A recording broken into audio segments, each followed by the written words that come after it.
Hey guys, tonight we begin with something especially cold, uncomfortable, and historically underappreciated. Your chances of surviving a winter in medieval Russia. And I'll be honest, they're not good. Outside, snow falls in thick, lazy spirals. It doesn't twinkle or sparkle like in Christmas movies. No, this is the heavy, wet kind that clings to fur and collapses roofs. You're in Novgorod, or what passes for it, around the year 1300. The sky is the color of old wool, and it's about to snow for another 5 days.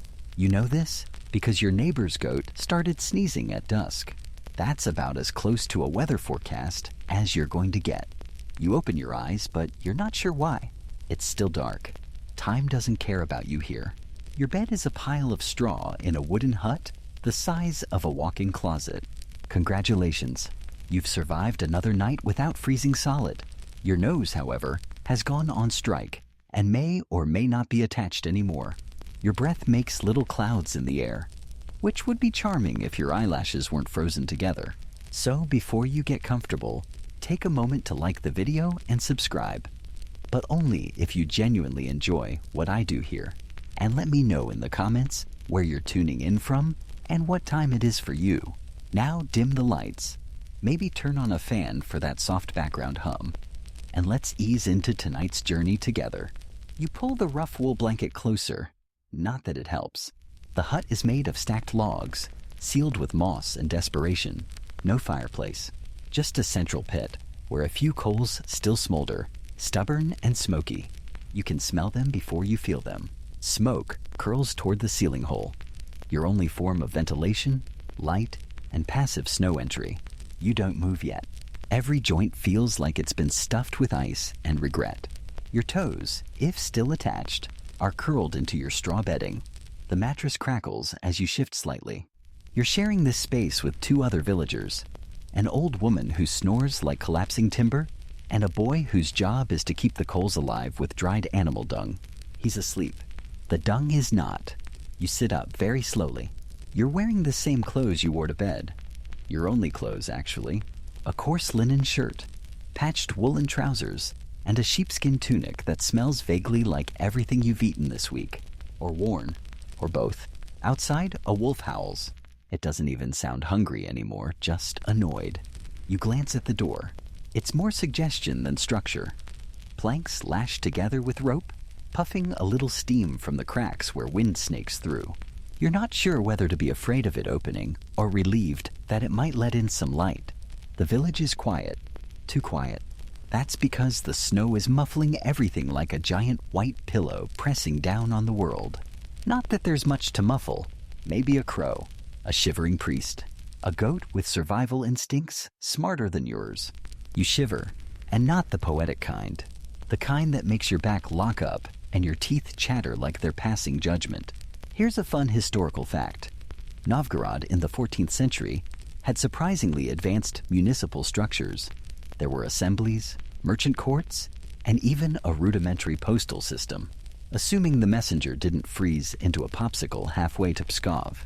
But all that civic infrastructure doesn't mean much when your fingers are turning blue, and your breakfast is 3 frozen turnips and an existential crisis. You finally stand, groaning like a half-thawed tree. The floor is packed dirt, but at this temperature, it might as well be stone. Your breath puffs out again. It's a miracle your eyelashes haven't snapped off. You shuffle toward the fire pit. The boy stirs, rubs his eyes, and gives you a nod. In medieval Russia, that's basically a high five and a full conversation. The coals are almost out, so he leans over and adds more dung. You don't thank him. It's too early and, frankly, too gross. You grab a piece of flatbread that's gone cold and harder than your dignity. It cracks slightly when you bite into it. It tastes like flour and sadness, but it's calories. And that's all that matters. You chew slowly, carefully. You want to keep your teeth for at least one more winter. Fun tidbit? Russians in this period sometimes kept small icons or holy pictures in a corner of the house called the Krasny Ugol, the beautiful corner. You glance toward yours. The icon's expression seems to say, "I told you not to move here." The hut creaks as the wind slams into it again. Snow falls through the roof like dandruff from a giant's scalp. You brush a flake from your forehead and sigh. You think about going outside, but the idea passes through your mind like a joke that no one laughs at. Historians still argue whether most peasant huts had chimneys or just smoked themselves out each morning. Judging by your lungs, yours chose the second option. You cough. The sound echoes in your skull. You shuffle to the door, unwrap the rag tied around the latch, and brace yourself. The wind slaps you in the face like a bucket of powdered ice. Snow blasts in sideways. You close the door again. Maybe later. Your stomach growls. It's not hunger exactly. It's more of a complaint, a passive-aggressive whisper that says, "Remember meat? That was cool." You remember last winter when old Kirill fell through the ice and everyone blamed the devil, and the winter before when the entire village ran out of candles and had to burn dried fish skins for light.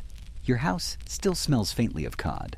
The old woman stirs and mumbles something about fetching water. You nod solemnly. The river is about 300 steps away, through snowdrifts and wolves, and a chance of slipping on your dignity. But yes, someone will need to go. You draw your coat tighter, feel the wind seep through the seams, and wonder how anyone survives this more than once. You're starting to think the wolves have the better deal. You stare at your boots. Or what used to be boots.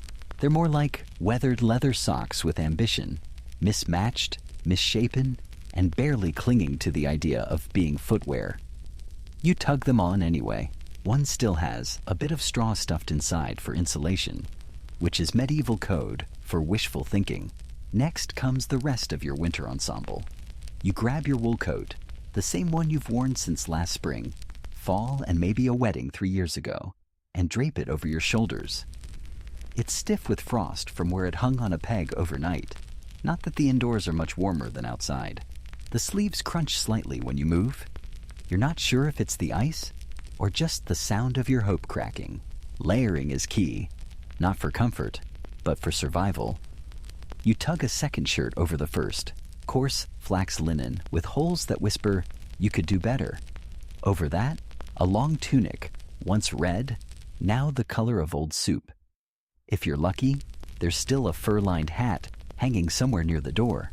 You find it crushed beneath the bench, shake out the ice, slap it against your thigh like it insulted your mother. That helps a little. Then come the mittens. Hand-stitched, padded with wool, and smelling faintly of pickled cabbage. One is a bit too tight, the other too loose. You don't care. At least your fingers won't fall off. Probably. Under all the layers, you already feel sweat forming on your back. But it's not a comforting warmth. It's panic sweat. Because you know what comes next. You need to go outside. You creak the door open again, and this time you push through it before your sense of self-preservation can object. Snow immediately finds the gap between your mitten and your sleeve and slides down your wrist like an Arctic ferret. You hiss.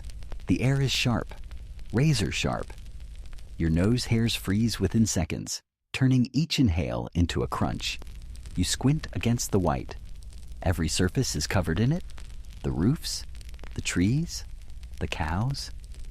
Somewhere a rooster crows, immediately regrets it, and goes quiet. Now here's your morning challenge, getting water. The river is just over the hill, but the hill is a sheet of ice, and the bucket is frozen to the stoop. You kick it loose with the passion of someone who knows they're about to fall face first into a snowdrift. The bucket groans, then pops free. Step by step you trudge. Snow up to your knees, breath pluming out behind you like a cheap magic trick. Your legs ache, but movement is the only thing between you and becoming a new landmark. That one frozen idiot by the path. Did you know that Russian peasants often wore something called onuchi, strips of cloth wrapped around their feet instead of socks? You do now. You're wearing them. And they itch. Worse, they shift with every step. So you spend most of the walk adjusting them with numb fingers, only to realize they've just bunched into little frozen foot tumors inside your boots again. Halfway to the river, you spot another villager dragging a sled full of firewood. He nods at you. You nod back. That's it. Social interaction complete. You finally reach the river, or what's left of it. It's frozen solid, except for one narrow spot that's been hacked open with an axe and covered with a wooden lid. You lift the lid and see more ice. Great. You drop to your knees and start chipping. Slowly, carefully. Your fingers are already stiff, and the axe is blunt.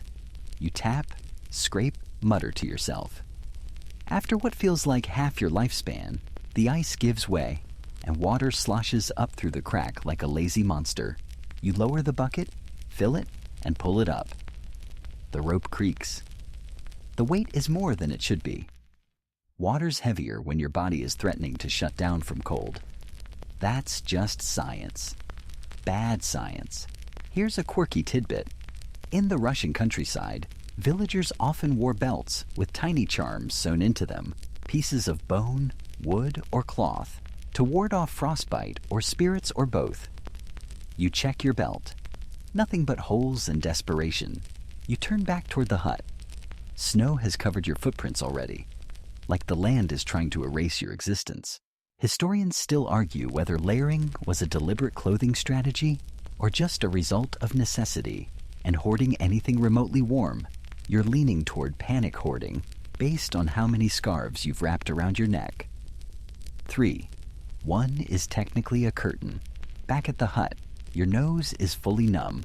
Your toes are tingling, which is either good or very bad, and your shoulders are aching from the haul. You kick open the door, stomp inside, and instantly regret it. The warmth inside, such as it is, makes your frozen limbs scream as they thaw. Pain floods back in waves. Your fingers pulse. Your thighs tremble. Your ears feel like they're going to fall off just out of spite. The boy, still curled by the fire pit, lifts his head and gives a lazy thumbs up. You glare at him, then set the water bucket down, only sloshing a little onto the dirt floor. The old woman snores again. Still alive, possibly dreaming about being somewhere tropical, like Kiev. You peel off your hat and drop it by the wall. Snowflakes fall from your shoulders like dandruff from a woolly mammoth. You feel like a human popsicle, but hey, you made it. No wolves, no frostbite, no slipping into the river and becoming an ice sculpture for the local kids to poke at next spring. Your reward? A few sips of water, a slightly less frozen interior, and another round of layering as you prepare to go chop wood. You know, for fun. You're still thawing, which is just a fancy way of saying you're sitting very still and trying not to scream as your skin remembers what nerve endings feel like. Your back pulses. Your toes, those traitorous nubs, feel like someone has stuffed them full of bees. Angry, medieval bees. And now, it's time to deal with the house. Or rather, the approximation of one. Your medieval Russian hut is called an izba, a humble structure made of logs, moss, and naive optimism. In warmer months, it's tolerable. In winter, it becomes a sentient block of ice that appears to actively resent you. The floor is frozen dirt. The ceiling? A sloping tangle of smoke-darkened beams and decaying thatch. Somewhere up there, a mouse sneezes. You both flinch. The roof leaks. Constantly. Not water, snowmelt. Because of the fire pit below, the snow that piles up on top of your roof doesn't just sit there. It melts, then drips, then refreezes halfway through the drop. So at any given moment, there might be an icicle forming inside your home, which is fun if you've always wanted to live in a decorative nightmare. You shuffle to the corner near the door and give the wall a firm thump with your fist. A chunk of snow slides off the thatch and hits the ground outside with a faint thud. You've invented Russian roof maintenance. Fun fact, some izbas had ovens so massive they doubled as beds. Entire families would sleep on top of them during the winter, packed together like dumplings. Yours, however, has no such luxury. Just a small fire pit, some cracked pottery, and one stool with 3 legs. You share it in shifts. The old woman is now awake and mumbling into her tea, which she makes by adding hot water to a leaf and pretending.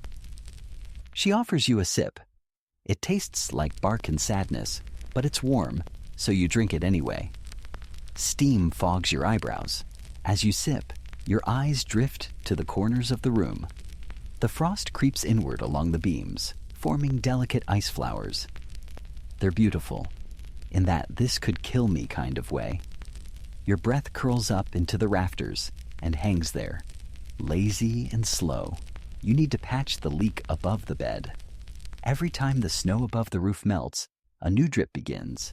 There's a bucket catching it now, but it's half full, and if it overflows again, the bedding will freeze. Again. You set your cup down, grab a handful of moss from the pile by the door. Yes, that's your insulation stockpile. And climb the stool carefully. You're not even that high off the ground, but the wobble makes your heart lurch.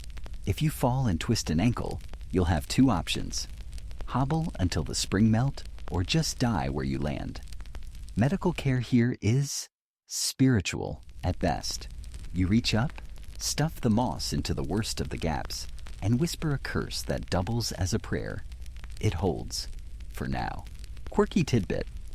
In especially cold regions, families would sometimes block off parts of the house entirely, leaving only a small living space to heat.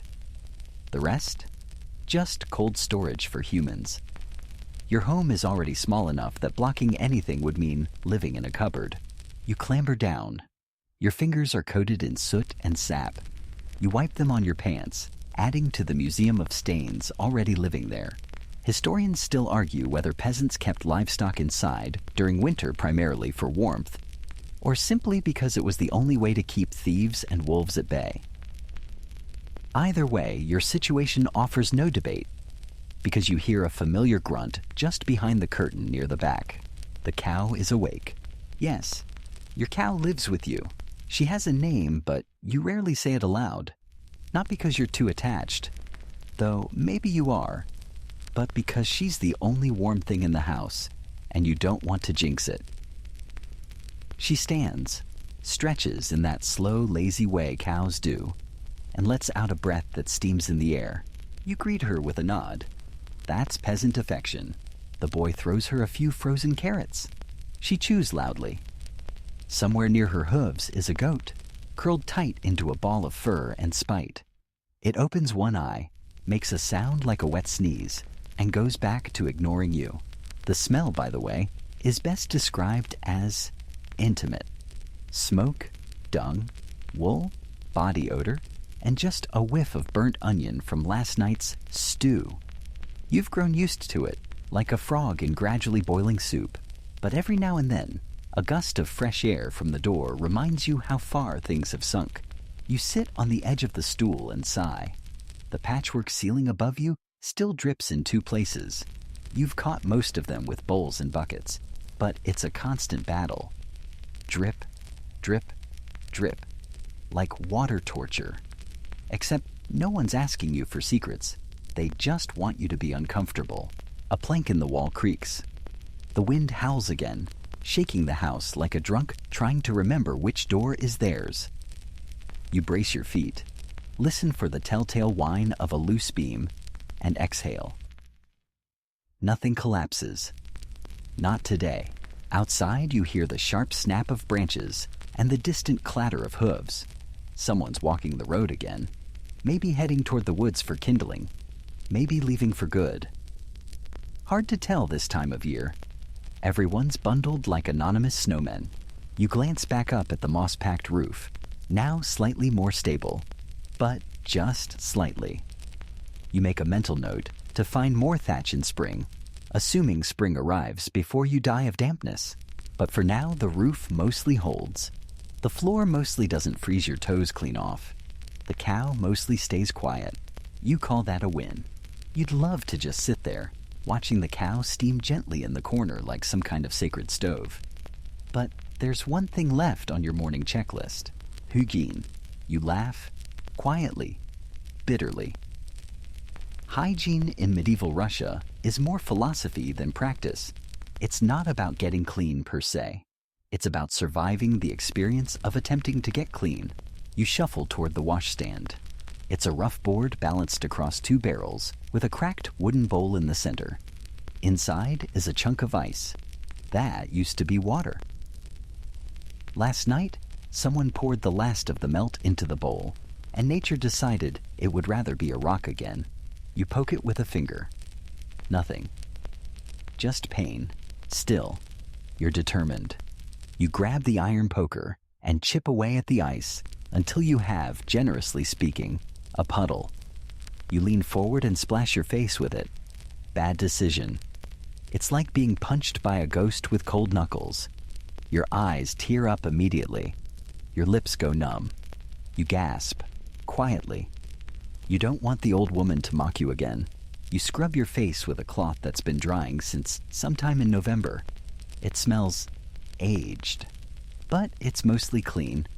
You drag it across your cheeks, then wipe down your neck and hands. That's it. You're done. Anything else is either frozen, covered, or simply deemed not worth the effort. Mainstream historical fact time. Bathing as a routine habit was not common across much of medieval Europe, but Russia uniquely was an exception.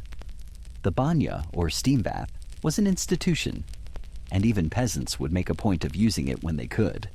But that's once a week if you're lucky. The daily stuff, that's all improvisation. You reach for your teeth cleaning supplies. Ha, just kidding. Toothbrushes don't exist for you. What you do have is a little wooden twig with one end chewed to a fray. That's your brush. Your toothpaste is a mixture of charcoal and salt. You dip the twig, scrub gently, and try not to cry. Open scholarly debate. Historians still argue whether medieval Russians understood the link between dental hygiene and long-term health. Some say tooth loss was just accepted as part of life. Others argue the use of herbal rinses and ash points to some primitive understanding. You, personally, suspect they just didn't want their mouths to smell like boiled onions 24/7. You lean over the bowl, spit, and watch your breath fog the mirror. A sheet of polished tin, slightly warped. Your reflection stares back at you, vaguely insulted. Your eyebrows are icicle dusted. Your cheeks are red from cold and friction. You look like you've been slapped repeatedly by a snowman with boundary issues. The boy from the hearth sneaks up behind you and slaps your back playfully. You jump. He laughs. This is the closest thing you two have to friendship. You grunt back in acknowledgement. He takes your spot at the bowl, dunks his hands in the slush, and then screams a little. You nod. Exactly. Now it's time for the hair. You unwrap your scarf, revealing a tangled mess of wind, sweat, and despair. Hair care in the 1300s is less about style and more about what's nesting in there. You comb with a carved wooden tool that's seen better centuries. Every stroke is a gamble. Sometimes you get a knot, sometimes you get a louse, sometimes both. You remember once seeing someone with a silver comb, a symbol of real wealth. Yours is pine, chipped at the teeth, and smells vaguely of fermented goat. You braid the hair quickly with numb fingers. It won't win awards, but it won't freeze to your collar either. That's the bar here. Quirky hygiene note. Russian women sometimes coated their hair in birch tar or pine resin for protection from lice and cold. It worked. Kind of. It also made them smell like medieval air fresheners. You tried it once. The goat wouldn't come near you for 3 days. So now you just live with the itching. The wash basin water has now completely refrozen. A solid disc. The boy sighs and drops a handful of snow into it, like that will somehow help. You let him have the illusion. In the corner, the cow shifts and drops something unmentionable. You glance at it, then glance away. That'll be this afternoon's chore. You grab a small jar of grease, animal fat mixed with a few herbs, and smear it over your chapped knuckles. It's the only thing keeping your skin from cracking open like old bark. The smell is unique. Pungent, maybe. But you associate it with survival now, so you've grown fond of it. You glance at your fingernails. Dirt. Permanently. You gave up trying to scrub them clean sometime last autumn, after a particularly traumatic turnip harvest. Your hands look like you work in a mine, not a cabbage field. But they work. And in this weather, that's saying something. The old woman clears her throat and gestures to the stew pot. That's the cue. You ladle in a scoop of water from the bucket you brought earlier, then add a pinch of dried mushrooms and what might be beetroot. The stew will simmer all day, absorbing whatever scraps survive until supper. For now, it just smells earthy and sour. You cover it with a lid, and the cow immediately sniffs it, unimpressed. Your morning routine, if it can be called that, is now complete. You're not clean, not by modern standards, but your face isn't frozen, your teeth still function, and your hands are only lightly frostbitten. This is your personal best.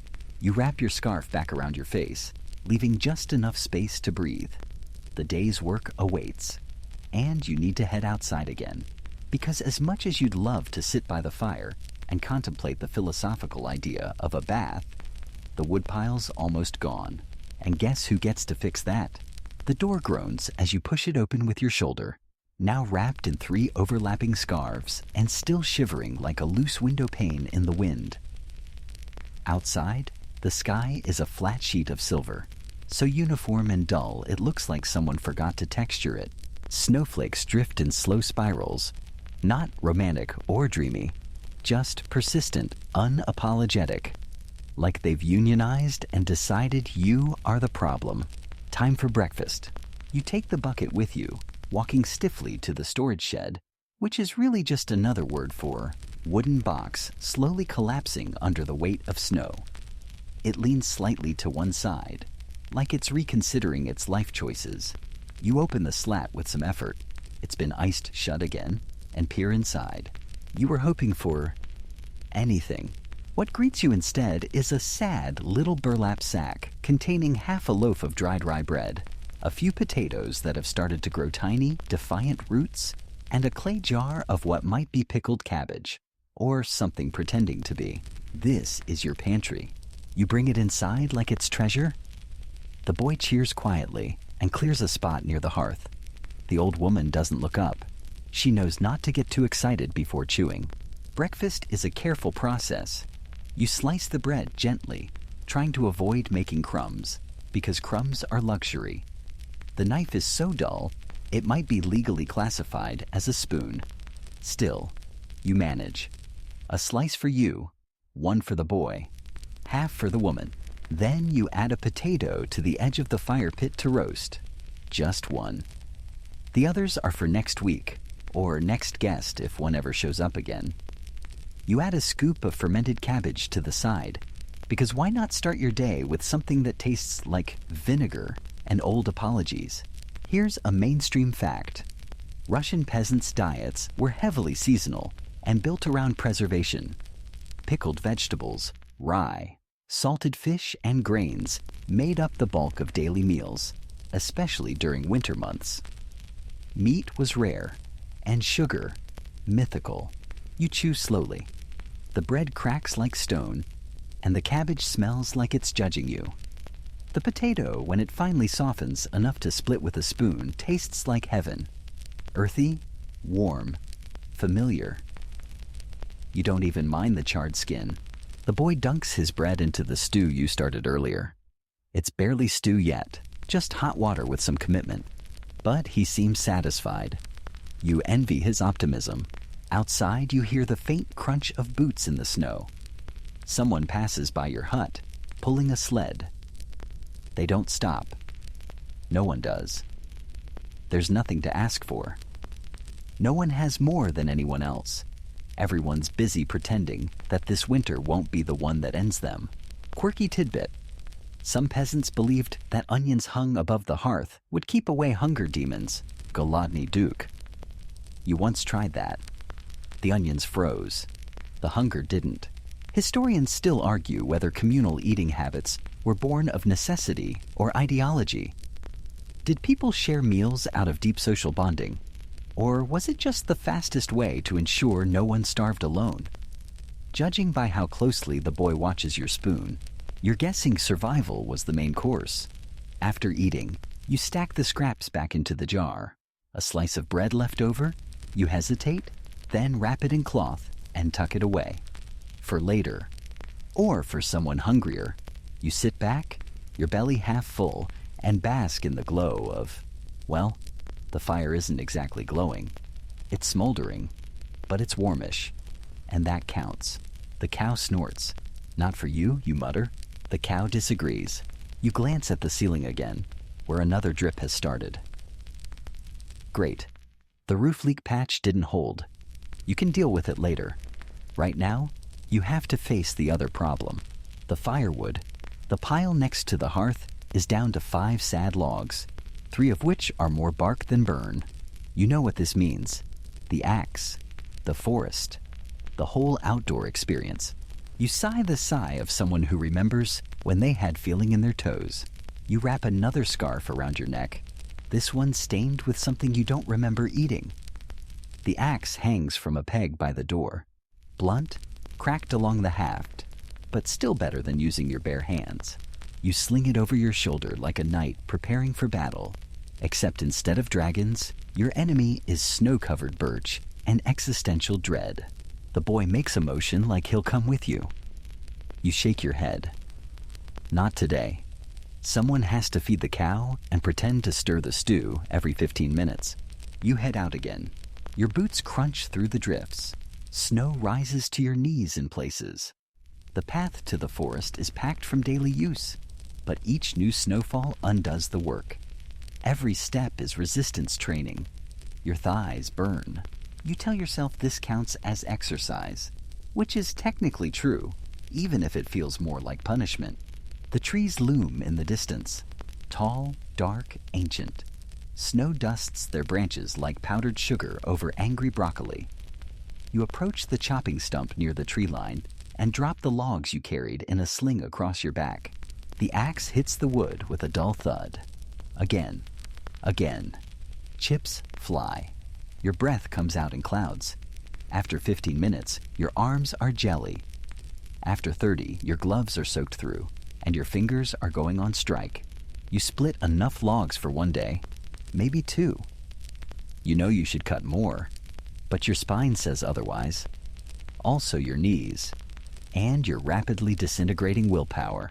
You load the sled and head back, slipping only once and nearly landing in a pile of snow so deep you'd need a rescue team and a poem to find your body. Back home, the fire crackles slightly louder when it sees you return. The boy helps unload the logs. The old woman mutters something that might be "thank you," or just a sneeze with intent.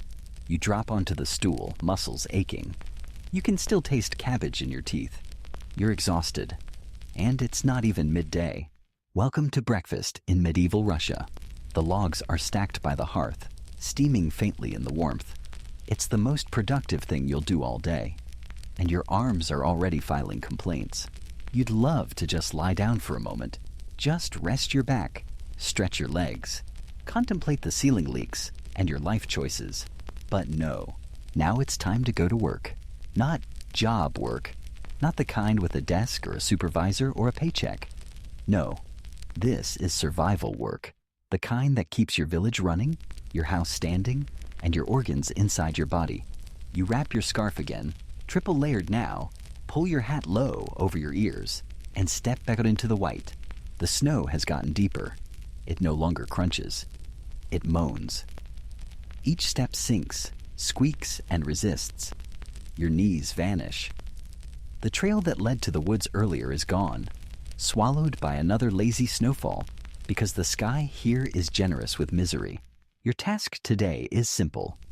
Check the grain store, patch the fence by the livestock pen, and if there's time, fetch whatever's left of the root vegetables from the communal pit. 3 jobs. Sounds manageable. First, the grain. You trudge slowly toward the storage hut, another log construction, though this one is slightly better built. The village elder keeps the key, but the lock is just a twisted bit of bone and string that fools no one, least of all the mice. Inside, you lift the wooden lid and peek at the sacks. It's not great. The grain has frozen into small boulders. You crack one open with your knife and wince. Mold.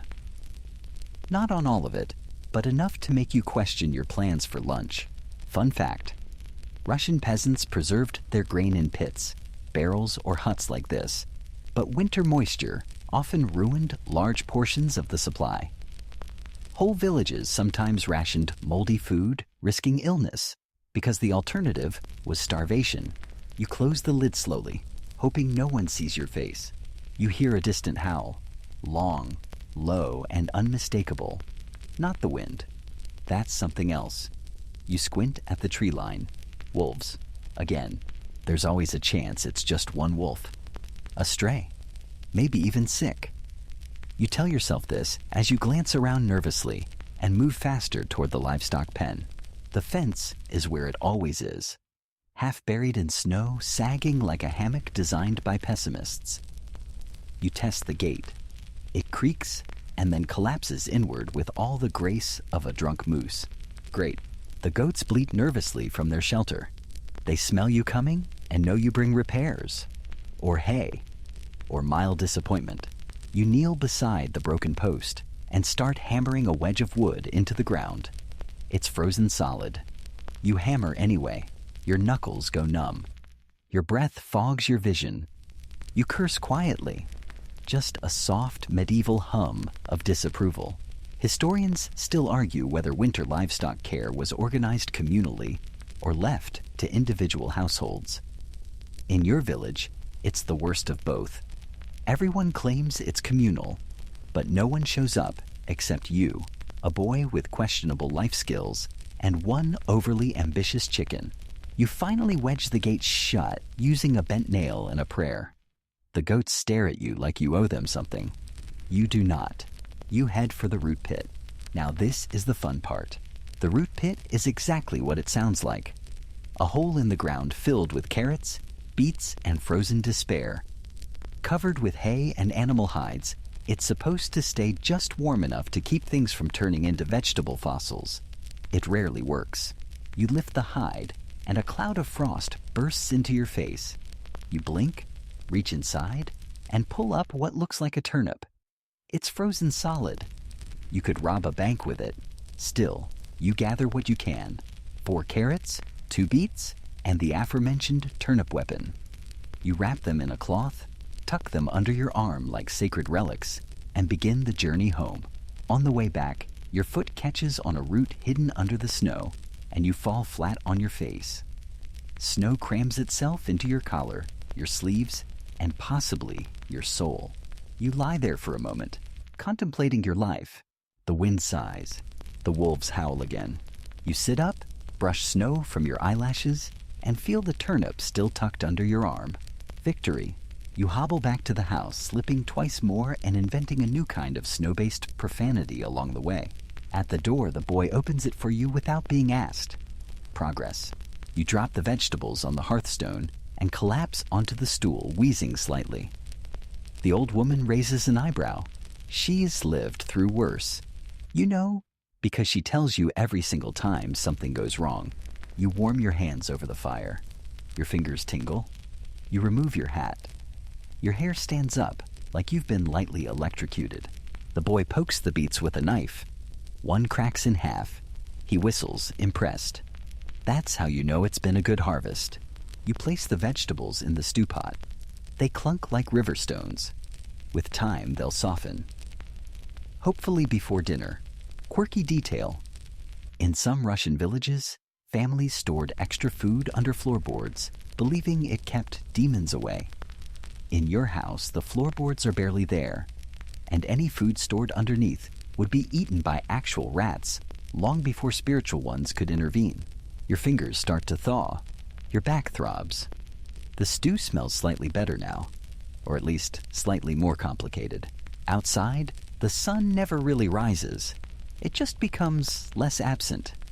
The light is gray and uncertain, like it's second-guessing itself. You stare out the window, really a hole with waxed paper stretched across it, and watch the snow continue to fall. You worked through breakfast, and now somehow it's already time to start thinking about lunch. Lunch in medieval Russia isn't so much a meal as it is a hopeful negotiation with the food you have and the time you don't. Your stomach is rumbling, but quietly, like it knows not to draw attention to itself in case the universe decides to punish it further. You sit back on your stool and eye the stew pot.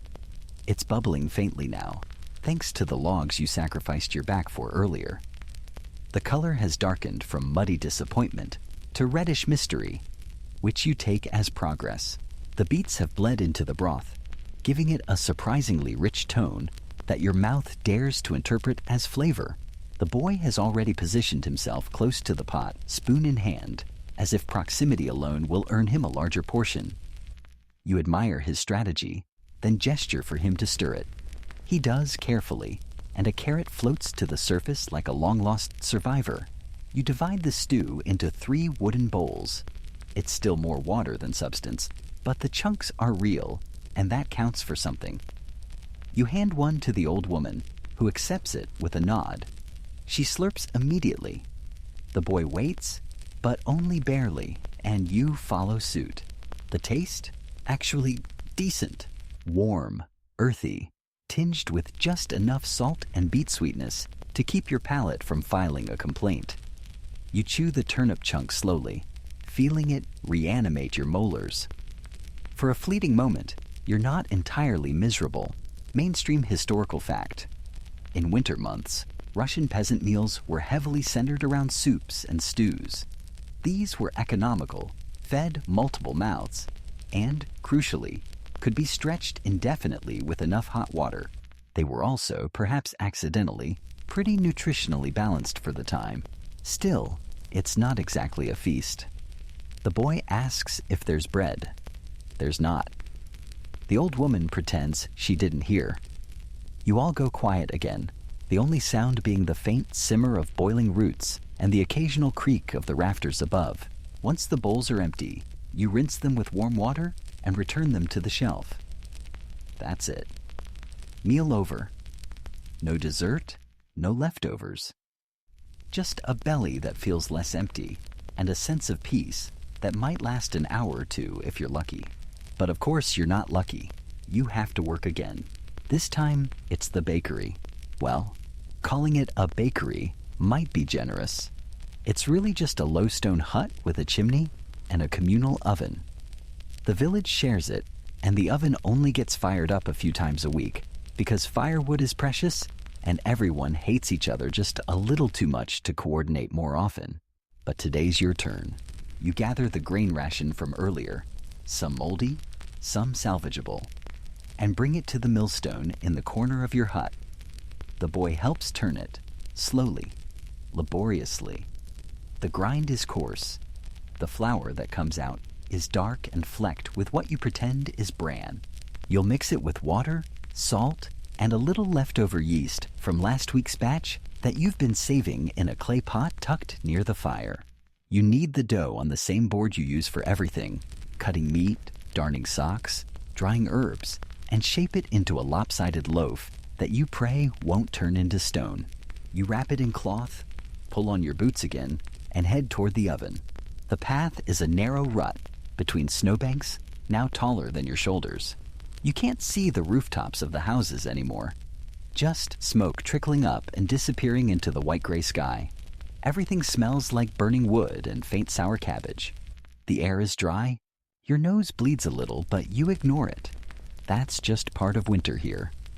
Your body's way of saying, maybe move to Italy. You reach the bakery and knock on the doorframe.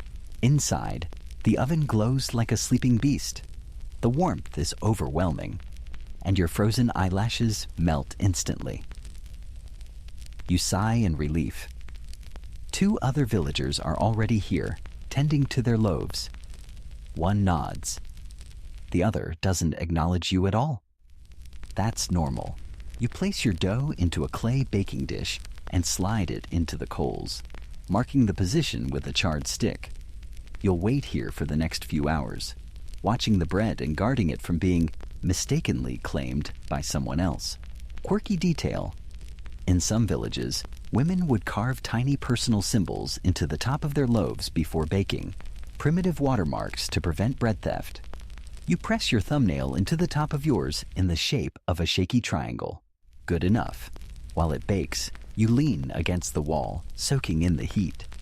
Your boots dry slightly. Your scarf defrosts. You feel for a brief moment like a creature with blood again.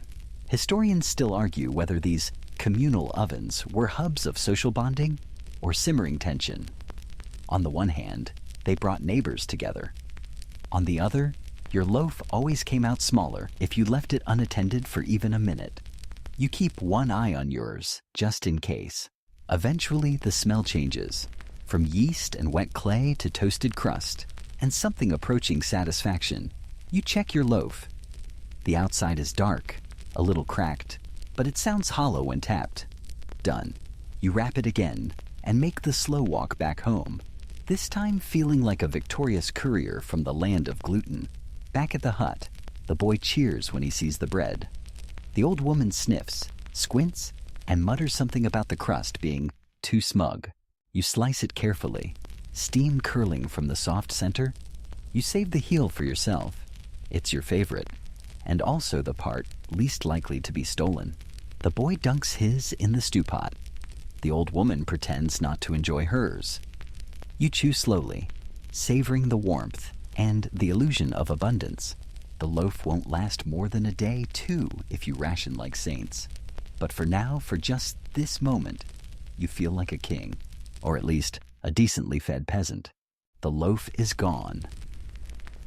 Well, most of it. A single slice remains, hidden in a cloth tucked behind the firewood. Not because you're greedy, but because you know how things go around here. You blink, and someone borrows your food. You leave your crust unattended, and it mysteriously migrates to someone else's bowl. The goat is a suspect. So is the boy. The cow is innocent. Mostly. Now it's time to feed the animals. Again, the livestock live in what is technically the back room of your hut. But let's be honest, it's more like a shared studio apartment where nobody pays rent and everyone smells like hay. There's no door between you and them, just a thick curtain that only sort of muffles the sound of chewing, snorting, and the occasional philosophical goat bleat. You push the curtain aside and immediately regret it.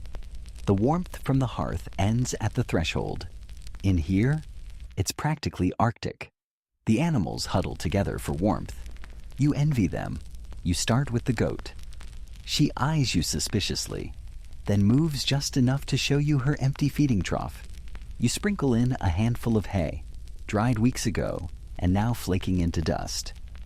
She begins chewing like it's the best thing she's ever tasted, probably because it's the only thing she's tasted. Then the cow. You pat her side gently. She's warm to the touch, steaming softly in the cold air like a bread loaf too large for any oven. Her eyes are slow and kind.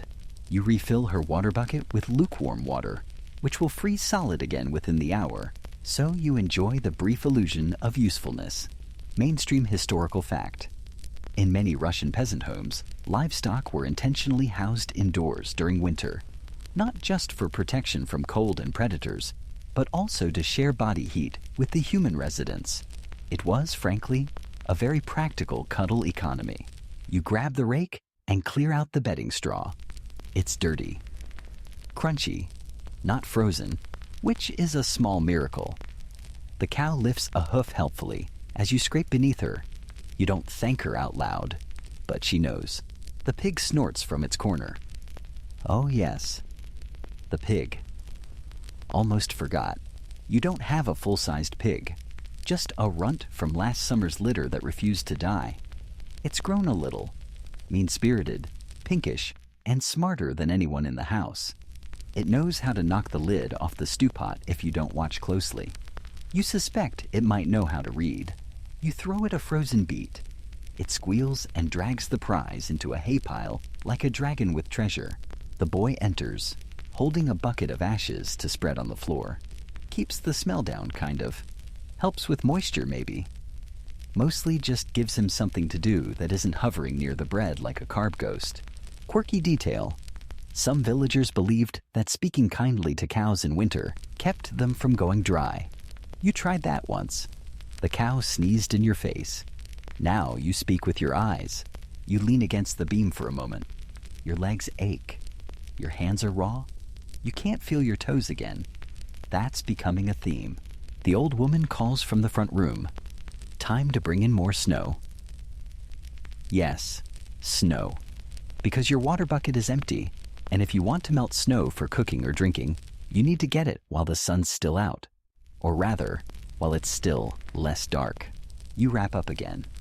Gloves, hat, boots. Every trip outside feels like a moonwalk.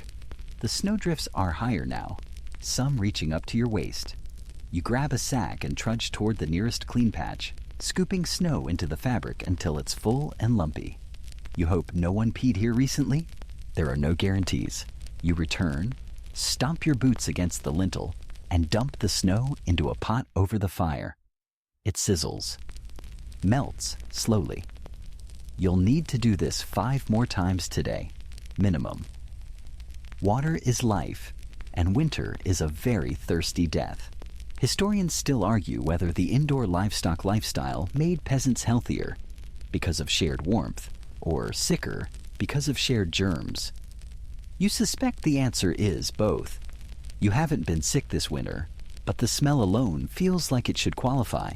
Back in the shared room, you spread fresh straw in the animal corner, sprinkle a few dried herbs to keep the lice at bay, and light a small oil lamp that hangs above the cow, just enough to keep the shadows from moving too much. No one talks about it, but everyone agrees. Too much darkness makes the goats weird. You lean on the wooden divider and look at your co-tenants. The pig is now asleep, beak clenched triumphantly between its hooves. The cow's eyes are half-lidded, chewing lazily. The goat is staring at the wall like it knows something you don't. It probably does. The boy comes over and hands you a cup. Melted snow water, warm from the pot. You sip it slowly. There's a speck of ash in it. You drink it anyway.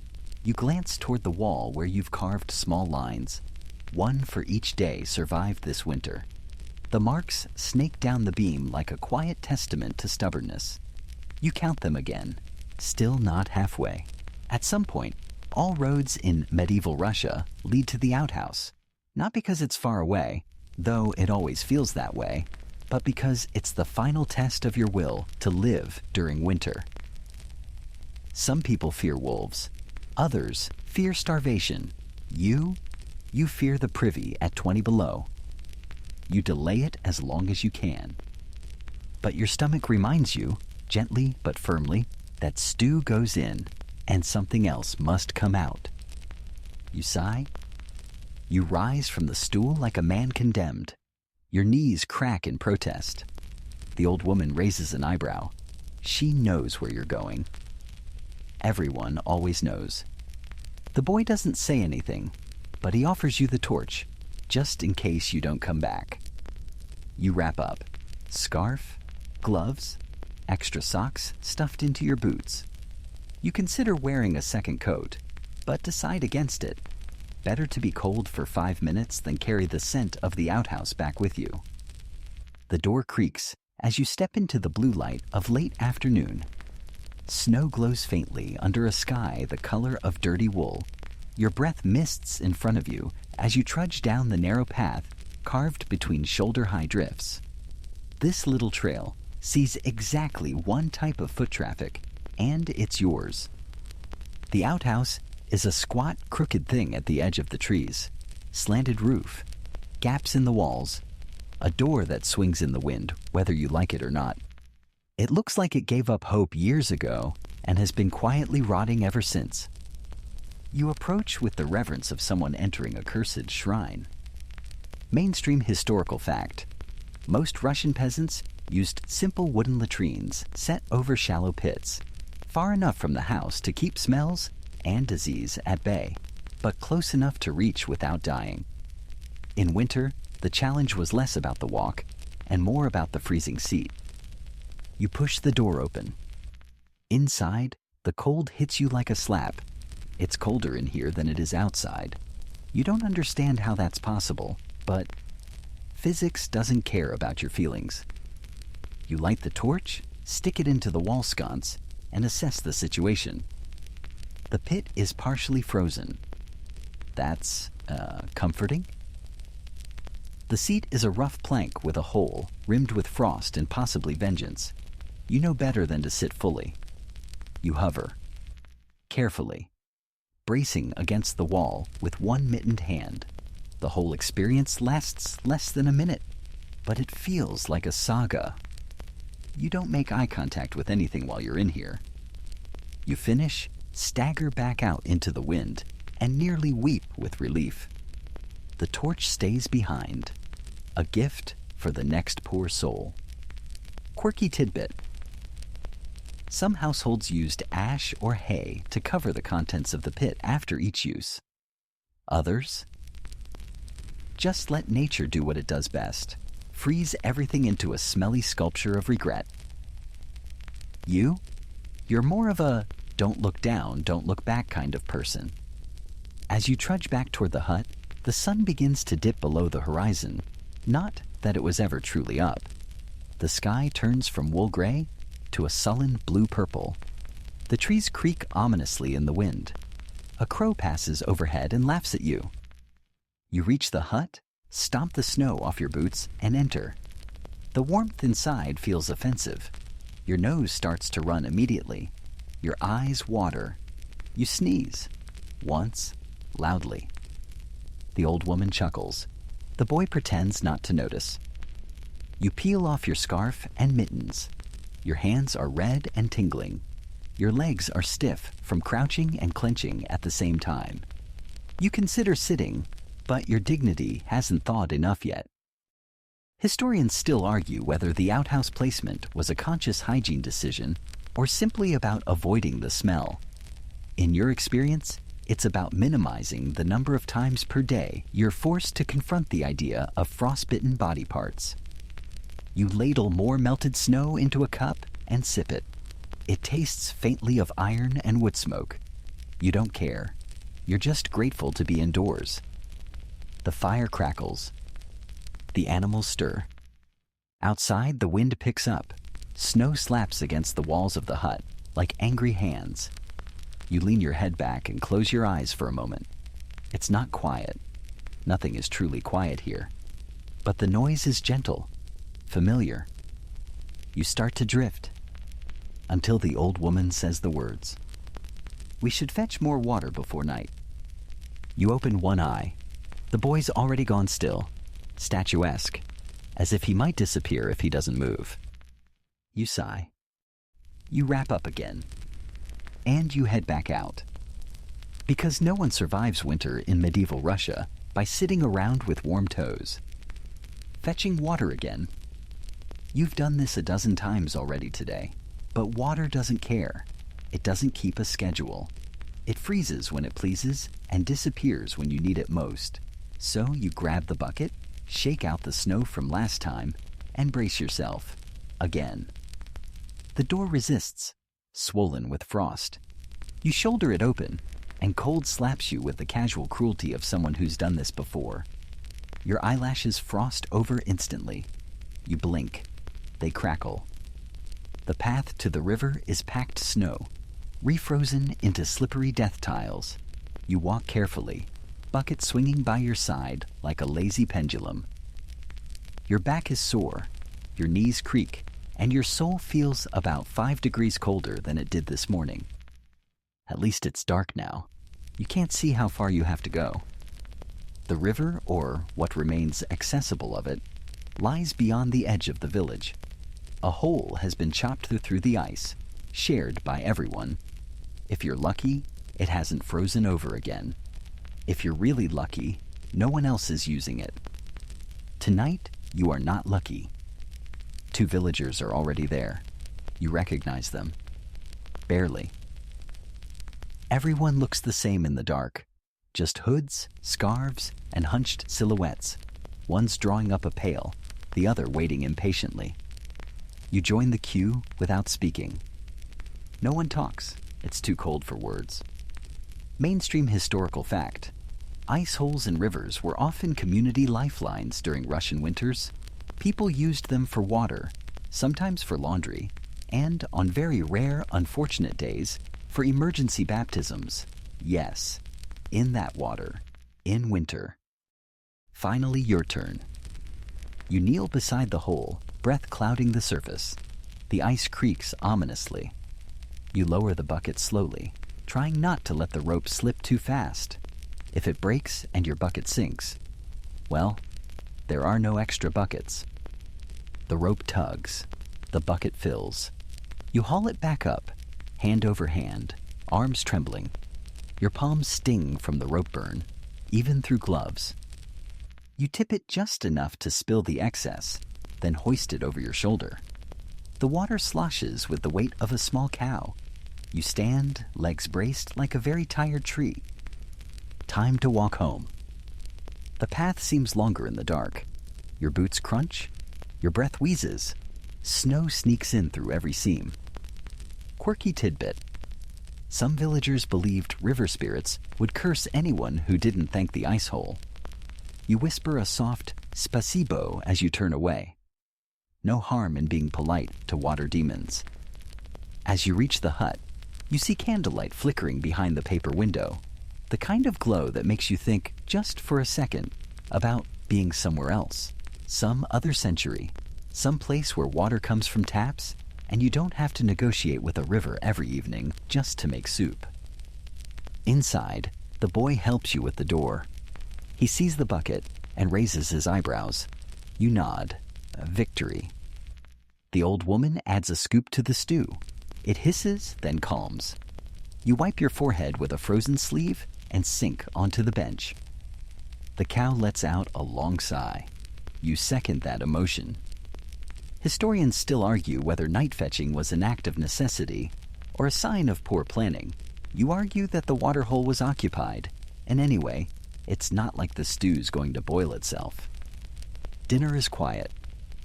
The stew is thicker now, thanks to the root vegetables and the last of the breadcrumbs. The boy claims one more ladleful than he probably earned. You let him have it. He's still growing.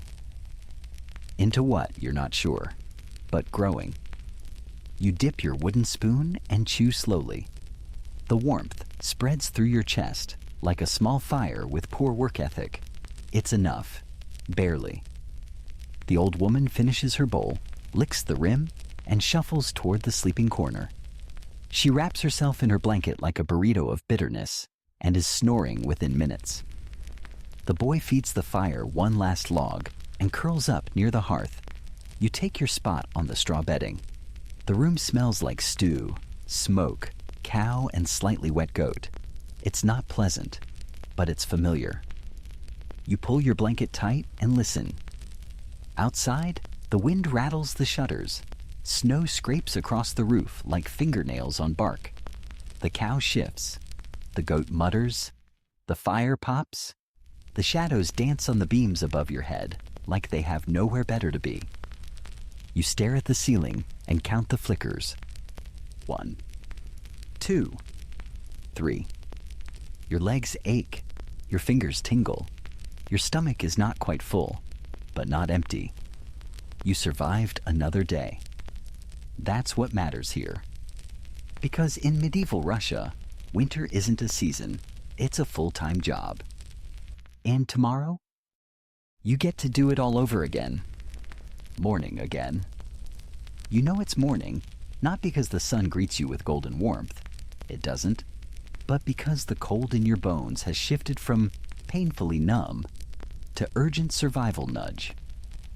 That, and the old woman is already rattling around by the fire, like a ghost whose decided haunting takes discipline. Your breath fogs in front of your face. Again. You pull the blanket tighter. Again. And the boy, curled in a lump near the hearth, grumbles but doesn't move. He's mastered the ancient Russian peasant art of pretending to be asleep until someone else fetches the water. But it's your turn. Of course it is. You sit up and immediately regret it. Every joint complains. Your neck feels like it slept under a pile of rocks. Your toes? Missing. Emotionally, at least. You shuffle toward the hearth, poke the embers, and add a log. The fire coughs to life slowly, reluctantly, as if even the flames are tired of this winter. You slap your arms to get the blood flowing, then make tea, by which we mean you pour hot water over dried leaves and pretend it tastes like something other than disappointment. Still, it's warm. You hold the mug close, sipping and squinting through the steam. The old woman points toward the cupboard. You know the look. Inventory time. The cupboard is a creaking box nailed into the wall, its shelves uneven and smudged with ash. Inside are the remnants of your supplies.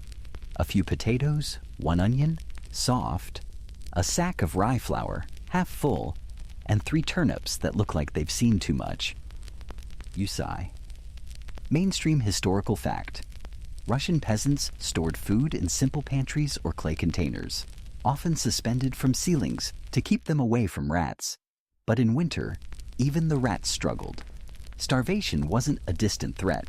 It lived right there in the corner of your kitchen, watching every spoonful. You slice one of the potatoes. It has spots. You cut around them. You add it to the stew pot. The onion follows, diced into asymmetrical chunks. You hesitate before adding 1 turnip. You'll need the others for later, maybe even for trading if things get worse. Then it's time to think about today's work. The roof. Again, the moss you packed into the thatch a few days ago hasn't held. Water drips near the bedding corner. It's frozen solid into a tiny, spiteful stalagmite. You take a piece of firewood and smash it off. It clatters across the floor. The goat bleats in surprise. You apologize to no one. Quirky tidbit. Some Russian villagers would decorate the edges of their roofs with small wooden charms, carved faces or geometric shapes, to ward off snow spirits or evil weather. Your roof has no such charm, just holes. So many holes. You grab the ladder, which is really just a notched plank, and drag it outside. The roof groans under your weight. It's slick, snow-covered, and frankly, a betrayal waiting to happen. You crawl slowly across the beams, pushing snow aside with a broom. Your hands are bare, fingers stiff and red. You dig out the worst of the gaps and shove in more moss, mixed with frozen mud. It's ugly, but effective. Mostly. Historians still argue whether roof maintenance was a communal chore or assigned by household. In your case, you suspect it's assigned to the person who complains the least. That's you, somehow. A gust of wind nearly knocks you sideways. You press yourself flat, face against the thatch, and reconsider all your life choices. Then you crawl back down, teeth chattering. The boy hands you a cup of hot water as you re-enter. He's improving. Slowly. You sit by the fire to thaw. Again. Your knees ache. Again. You consider soup for lunch. Again. The fire snaps softly, and the stew begins to bubble. And then you hear it. The church bell. Just one clang. Low, dull, but distinct. You freeze. It's not Sunday. It's not a feast day.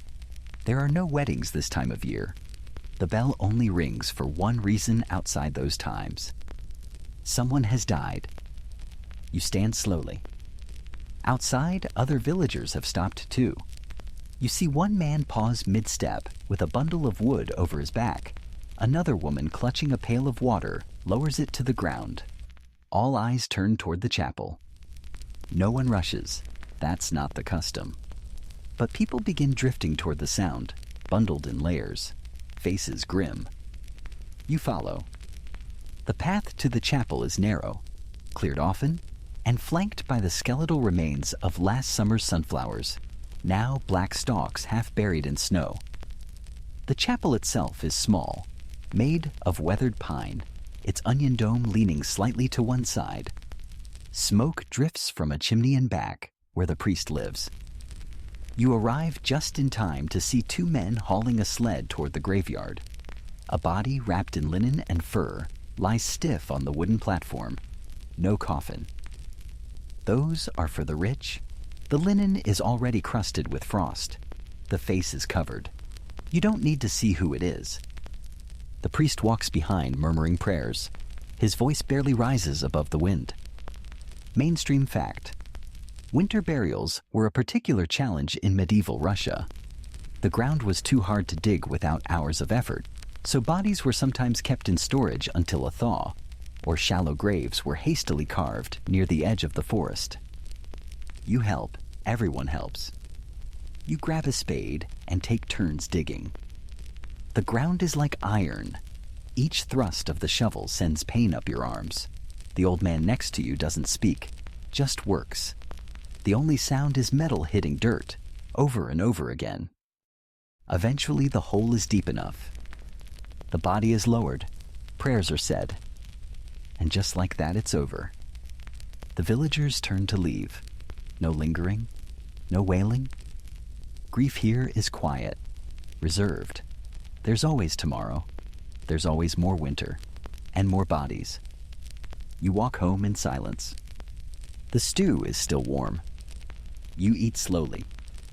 Tonight, you burn an extra log. Because you're still here.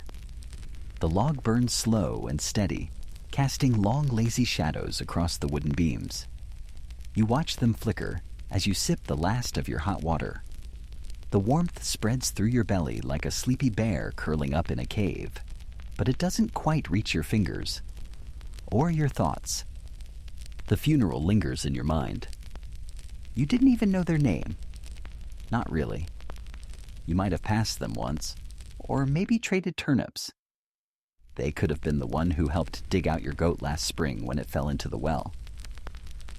You don't remember. Winter blurs people. Faces vanish under scarves and layers. Names freeze and drift away like snowflakes in a storm. Still, they were one of you, and now they're gone. The old woman hums softly as she mends a sock near the fire. The boy pokes at the stew pot like it's a musical instrument. The cow shifts. The goat sneezes. Life goes on. And so does laundry. Yes, you have to do laundry. In this weather, in water that hates you, with soap that isn't really soap, more like a greasy pine-scented insult to cleanliness. But clothes don't wash themselves, and they definitely don't stay dry. You can only rotate your one decent shirt for so long before it stages a rebellion. You gather the bundle of soiled garments, mostly linen shirts, wool leggings, socks with holes the size of modest ambitions, and head toward the bathhouse. It's not yours, technically. It's the communal banya at the edge of the village, heated once or twice a week if the stars align and someone volunteers to light the fire. You draw the short straw today. You grab the flint, the wood, the dried pine branches, bundle it all in a cloth, and start the walk. Again. The path to the banya is lined with footprints that have frozen into fossils of frustration. You pass 2 chickens and a suspiciously intelligent-looking cat. You nod respectfully. The building is squat, circular, and smokes gently from a pipe stuck through the roof. The last fire was 2 days ago. Inside, it's dark, cold, and damp. You get to work. You stack the firewood under the stone stove, flat river rocks piled into a dome. You add kindling, strike the flint, and pray. The first spark fizzles, the second flares and dies, the third catches. You breathe on it gently, whispering sweet encouragements. It crackles. You have fire. Quirky tidbit. Peasants sometimes whispered charms to their bathhouse fires, believing the bannock, a mischievous spirit, lived there and had to be kept happy. You whisper one now, just in case. Don't burn my eyebrows off, little guy. As the fire grows, the stones begin to warm. You splash water on them.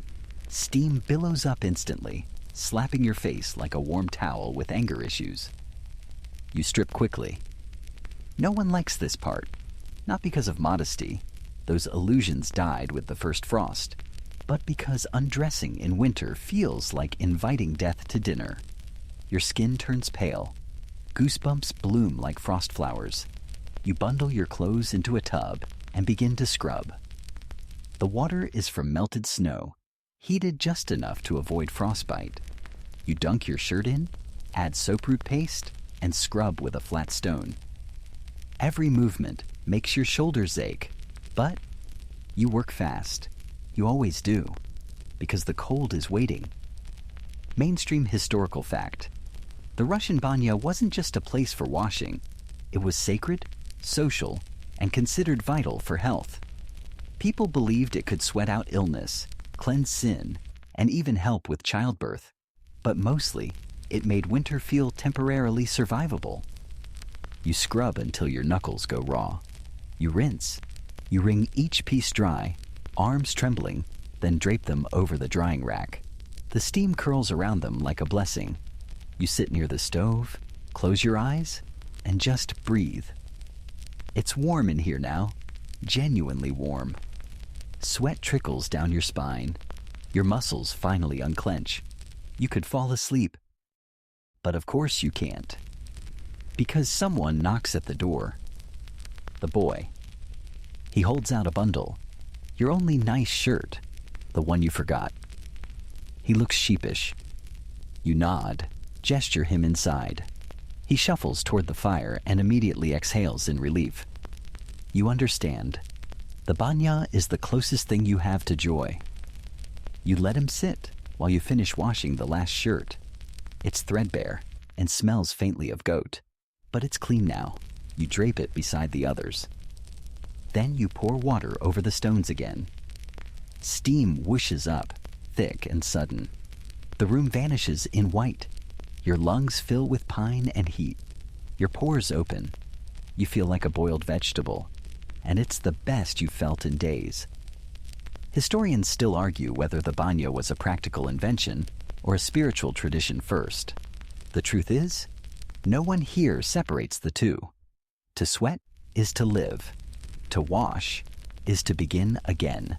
And in a winter like this, small beginnings matter. You throw on a dry undershirt, wrap yourself in a wool blanket, and gather the clothes. The boy carries half. You open the door and step back into the world. The cold hits you instantly, but it feels different now. Less cruel, more like a reminder. You're alive. Warm for now. The snow crunches beneath your boots, and you don't mind it. Back at the hut, you hang the clothes near the fire. The old woman mumbles a blessing over them. The goat sniffs one, then decides against chewing it.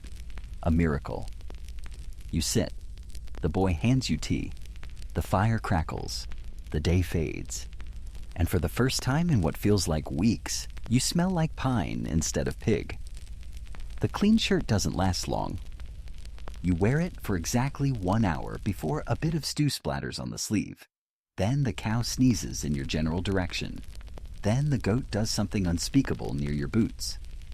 By the time evening sets in, your freshly laundered self smells less like pine and more like slightly better version of the usual. But you don't complain. You are clean adjacent, fullish, and reasonably warm. That's a medieval jackpot. Now it's time to tend to the tools. Your axe is chipped. The scythe blade hangs on the wall, dull and slightly bent. The pitchfork has a wobble. And the spade you used for the burial? The handle's about to give out. You lay everything out on a board by the fire like a tired blacksmith who never asked for this life. Mainstream historical fact. In winter, peasants spent evenings repairing tools by firelight, sharpening blades, sanding handles, and preparing for spring. Metal was scarce, and new tools weren't an option. You either fixed what you had or learned to dig with a stick. You start with the axe. The whetstone is a smooth river rock, half wrapped in cloth to protect your hand. You drag the blade across it slowly. The rhythmic scrape, scrape, scrape, a kind of music you never learned to like. Sparks don't fly. This is cold steel in cold air.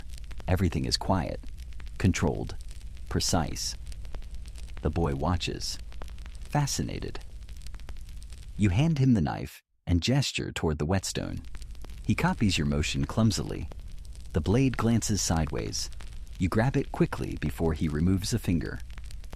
He grins sheepishly. You shake your head but let him keep trying. On a spoon. The scythe is next. You run your fingers along the edge. It hasn't tasted grass in months. It likely won't for months more. But you care for it anyway, because spring always comes eventually. Even here, even when it feels impossible. You straighten the blade, bind the crack in the shaft with a strip of boiled leather, and set it aside. One more season in it. Maybe two. More if you're careful. Quirky detail. Some Russian peasants believed tools had souls and would refuse to work for lazy or disrespectful owners. That's why many households left a tiny crumb or splash of drink near their tools as a token of thanks. You offer your whetstone a drop of hot water. It steams. You nod. Outside, the wind moans again. You can hear it through the cracks in the wall. The kind of sound that makes you tuck your blanket tighter and double-check that the firewood is stacked properly. It is. The firelight flickers over your calloused hands. You flex your fingers, stretch your arms. Your body is tired in the kind of deep, honest way that comes from actual work. Chopping, carrying, fixing, surviving. The old woman begins knitting. She's working on a sock, or something sock-shaped. The yarn is coarse wool spun weeks ago. She doesn't speak as her needles click together. The boy watches, mimicking her movements with 2 twigs. He's terrible at it. You don't tell him that. Historians still argue whether winter craft work was essential industry or just a way to stay sane. The answer, you think, is yes. Both. People need socks, and people need purpose. Otherwise, they go strange. Goat strange. You pick up the last task of the evening, mending your coat. It tore last week when you tripped over a tree root hidden under the snow. A jagged slice down the side. Nothing dramatic, just enough to let the wind in and remind you that nature holds grudges. You thread a bone needle with sinew thread and begin to stitch, clumsy but determined. Each pass through the fabric pulls it tighter. Each knot seals a little more warmth in. The goat wanders over and sits on your foot. You let it. Dinner is simple. Stew again, with the last of the onion and a piece of bread so stale you could use it as a weapon. You dunk it in the broth until it softens enough to chew. The boy tells a joke. It's bad. Something about a priest, a goose, and a barrel of sauerkraut. You laugh anyway. He grins like he's just told the best story in history. You let him believe that. The old woman snorts, amused. You add another log to the fire.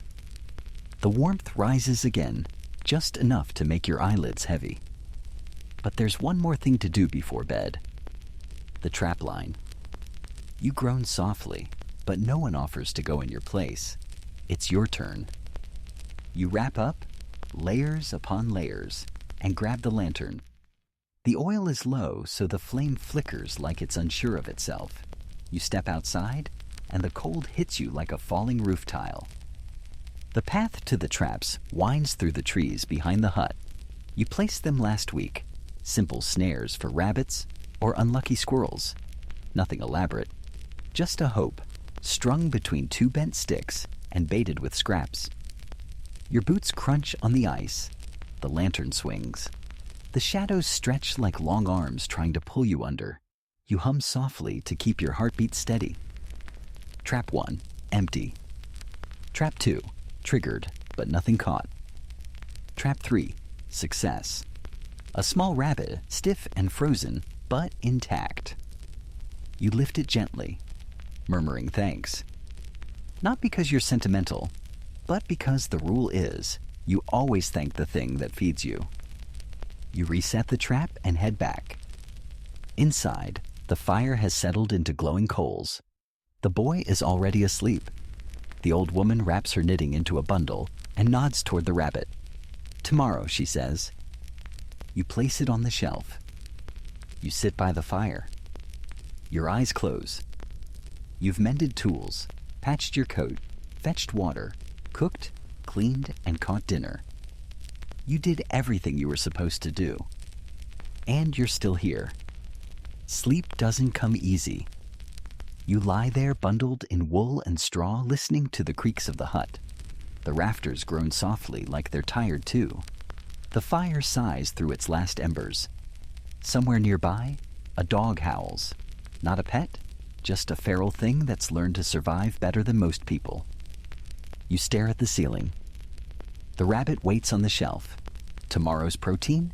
Tomorrow's hope? The boy snores softly, curled near the hearth like a lump of patched-up blankets. The old woman breathes in that fragile, uneven rhythm of someone who's survived too many winters and still isn't sure why. You roll onto your side, and your back reminds you of every chore you've done since November. It protests. You ignore it. Eventually, your eyes close.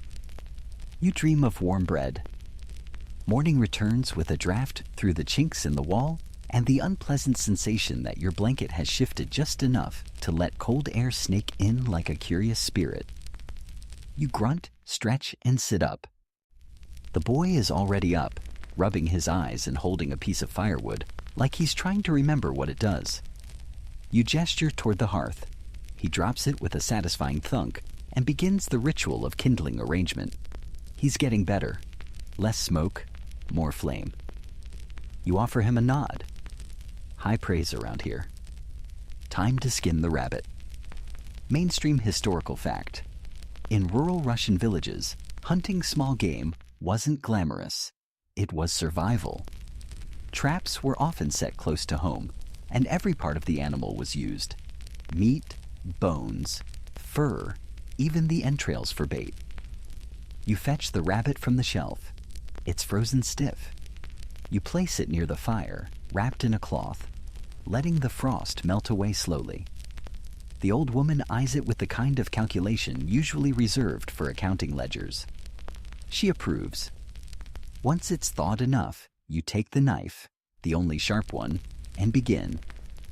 The skin peels away with practiced effort. The boy watches, fascinated and slightly disgusted. You explain each step softly, not out of ceremony, but because if he doesn't learn, he won't last. Not here, not through another winter. You portion the meat, set the bones aside for broth, and prepare a small pan for searing. Yes, searing. You don't get to say that often, but a rabbit this fresh deserves more than just boiling. You heat a flat stone by the fire, drizzle a little rendered fat from the jar, and drop the meat on with a hiss. The scent fills the room instantly. You all inhale. It smells like wealth, like feasts, like memory. Quirky tidbit. Some villagers believed the first scent of meat in a home warded off illness. Others just believed it meant dinner was finally worth looking forward to. You stir the stew, now enhanced with leftover root vegetables, and add the bones for flavor. The rabbit meat is crisp on the outside, tender on the inside. You divide it into 3 equal portions. No more, no less. The old woman gets the largest piece, not because of age or rank, but because she's seen what happens when you mess with the hierarchy of meat distribution. The boy eats silently, reverently. He chews like he's memorizing it. You chew slower, trying to stretch the moment, the warmth, the protein, the illusion of prosperity. For these few minutes, you are not desperate peasants in a frozen village. You are kings of the hearth. Then it's time for church. Yes, church, even in this weather, even in this century. The chapel bell rings once, twice, 3 times, slow like the heartbeat of something ancient and half asleep. You dress in your least filthy shirt, wrap your coat tight, and head out. The old woman stays. She always stays. Claims she's already heard all the sermons. You don't argue. The boy tags along. The path to the chapel is slick with packed snow. Villagers trudge in 2s and 3s, faces hidden, steps measured. No one speaks loudly. It's not forbidden. It's just too cold to waste words. You reach the chapel, a low wooden building, with an onion dome that leans like it's whispering secrets to the wind. Inside, candles flicker, and the scent of beeswax and dried pine fills the air. The priest is young, too young. He arrived last spring, sent by someone in a city who doesn't understand what it means to survive here. He tries, though. He prays with genuine urgency. You respect that. Mainstream fact. In medieval Russia, Orthodox Christianity was a cornerstone of rural life. Even isolated villages had chapels, icons, and fast days. Religion was both a comfort and a control mechanism, a way to explain suffering and to endure it. You cross yourself. The boy mimics you, slower, less certain. The priest reads from a cracked leather book. His voice is soft but steady. Something about St. Nicholas, about endurance, about light in dark places. You listen. You believe some of it. You kneel when asked, stand when told, cross yourself again. The ritual warms you, not in body, but in rhythm. Familiarity is its own form of heat. After the final prayer, you linger near the candle rack. You light one, not for anyone in particular, just a general plea to the universe to go easy on you this week. The boy lights one too. On the walk home, he asks what would happen if you lit two. You say nothing at first, then shrug. Maybe you just get a little extra mercy. He nods like he'll try it next time. Back at the hut, the fire is low.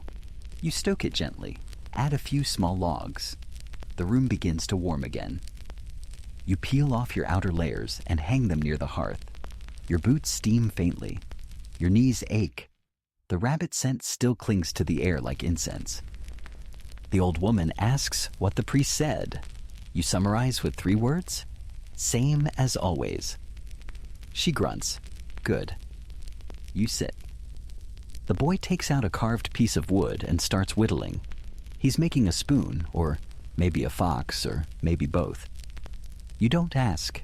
It doesn't matter, he's doing something with his hands. You close your eyes and let the warmth settle into your bones again. You ate meat. You lit a candle. You came home. Sometimes that's enough. The afternoon light never really arrives. It just sort of leaks in through the waxed paper window like an apology. A faint silver smudge across the sky, barely bright enough to call day. The shadows in the hut don't even bother to move. They just stretch slightly and go back to sulking. You stare at the patch of light on the floor. It doesn't get warmer, doesn't get wider, but it's there. Proof that the earth is still rotating, even if it feels like your village has been stuck in the same frozen minute for a month. The old woman snores softly, bundled like a heap of wool, and muttered disapproval. The boy is still whittling, his brow furrowed, tongue peeking out of the corner of his mouth, like he's unlocking the secrets of the universe, one shaving at a time. You stand. Your body makes that sound again. Bones shifting, joints muttering, muscles stretching like rusted hinges. You shuffle over to the door, open it, and blink into the white. Time to check the snares. Again. Mainstream historical fact. Winter trapping wasn't glamorous work, but it was critical. Pelts could be traded, and meat was always welcome. Snares and deadfalls were simple and easy to set, and even a single squirrel could mean dinner or barter. You grab your cloak, mittens, hat, scarf, and boots, layering until you feel less like a person and more like a bundle of laundry with regrets. The boy offers you a second pair of socks. They don't match, but they're warm. You nod your thanks and step out. The air is sharp, clean in the way that hurts. The snow creaks underfoot. Your breath fogs instantly, curling into the cold like it's trying to retreat back into your lungs. You follow the narrow path into the woods behind the hut, your footsteps from yesterday already half filled in. The trees loom around you like dark sentinels, their bare branches etched against the pale sky. Nothing moves, not even birds. They've either migrated or frozen into feathered statues. First snare, empty, still set. You adjust the tension and move on. Second snare, sprung. Empty. Something got away. The string is taut and frayed, like it brushed something fast and smart. You mutter a soft curse, then reset it with a tighter knot. Third snare, success. A squirrel. Plump, fluffy, and utterly shocked to be dead. You lift it gently from the trap. The fur is soft, dusted with frost. You check its legs. No signs of disease? This one's good. You tuck it into your satchel and reset the loop. Quirky tidbit.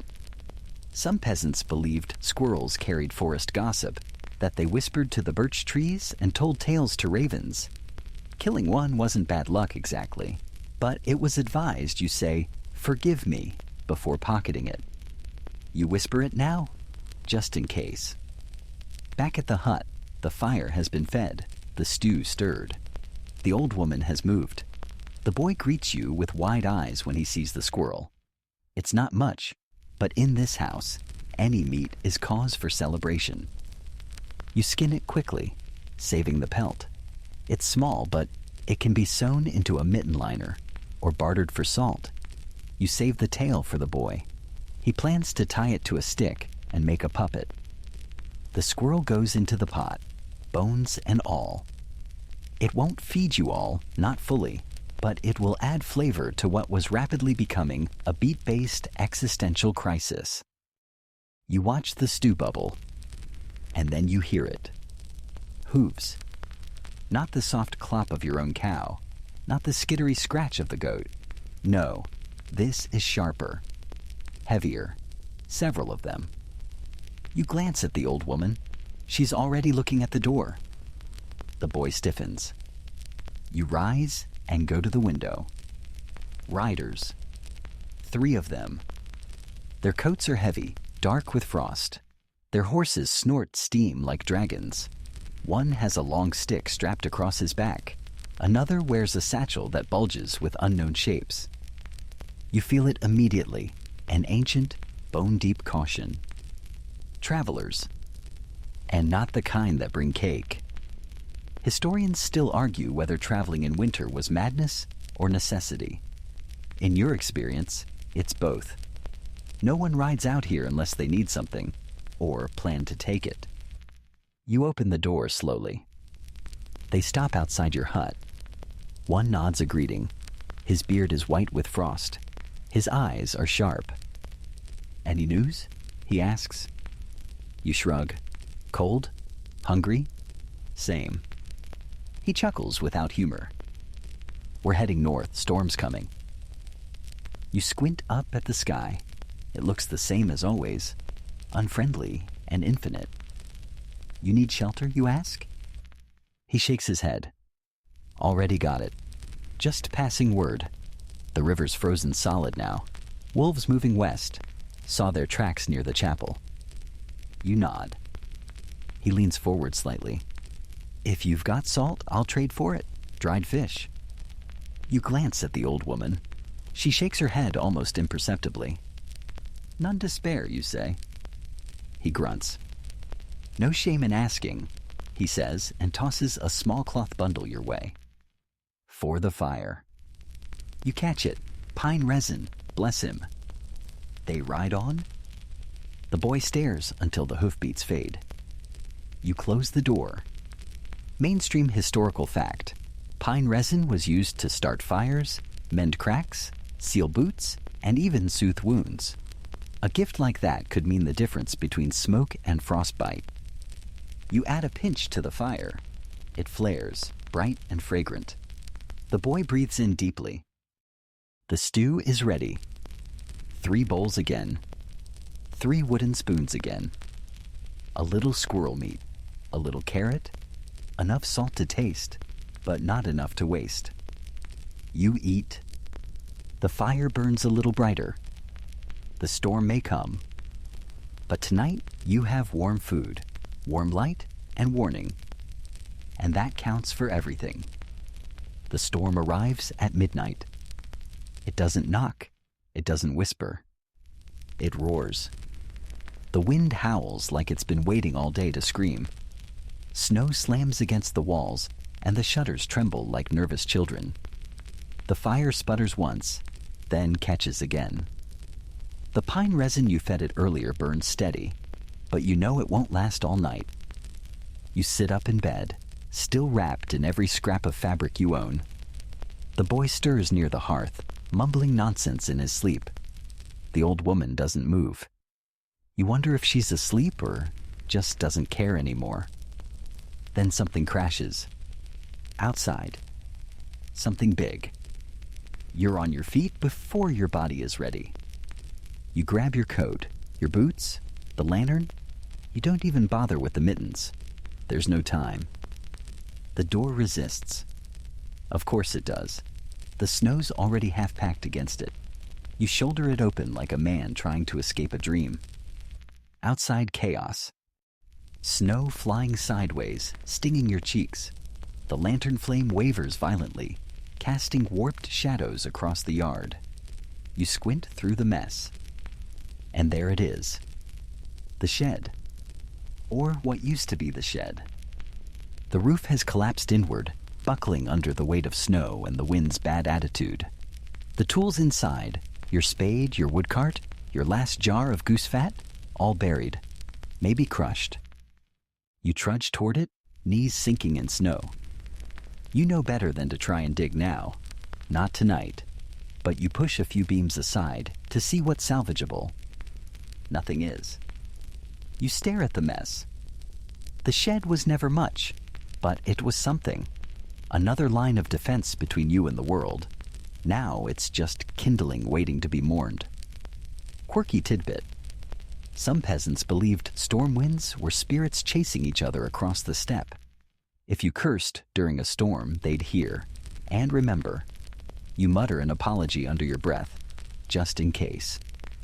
Back inside, your face is numb, your hands sting, and the lantern's gone out.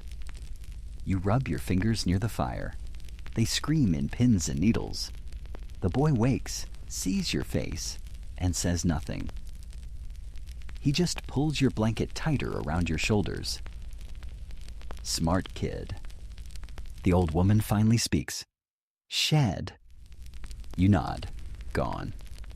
She sighs. Not surprise, not grief, just one more thing added to the ledger. You check the stew pot, still warm. You pour a half bowl and sip it slowly. More for the heat than the flavor. The rabbit bones are soft enough now to chew. You gnaw one idly, like a bored dog with tax responsibilities. Mainstream historical fact. During winter, rural Russians often chewed boiled bones for calcium.